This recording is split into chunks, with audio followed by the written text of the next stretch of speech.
নিজের কথাই ভাবছে, মানে অন্যের কথা ভাবতে ভুলে যাচ্ছে। সেক্ষেত্রে দাঁড়িয়ে আমার মনে হয় ছাত্রীদের একটু এই কোন অপরের উপকারিতা করা বা অন্যের সাহায্য করা, এরকম কিছু সামাজিক পদক্ষেপ নেওয়া উচিত। সেই কারণে যে এদের মতোই কিছু ছাত্রছাত্রী হুগলি জেলার বন্যা কবলিত মানুষজনদের মধ্যে রয়েছে, তাই এরা যাতে ভবিষ্যতে এরকম অন্যের প্রতি সাহায্যের হাত বাড়িয়ে দিতে পারে, সেই কারণে তাদের একটা ওই শেখানোর জন্য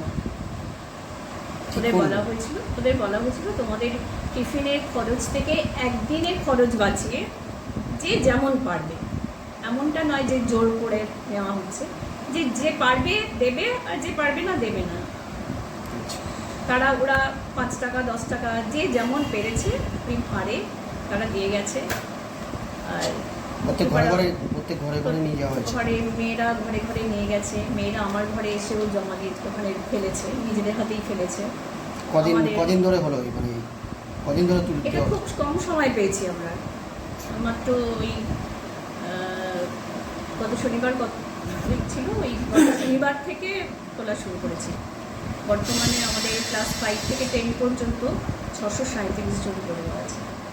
অর্থ আমাদের বলাগড় সমষ্টি উন্নয়ন আধিকারিকের হাতে তুলে দেওয়ার ইচ্ছে ছিল, কিন্তু তিনি কোনো কারণে আসতে পারবেন না, তাই আমাদের বলাগড় থানার ওসি আছে, তার হাতেই আমরা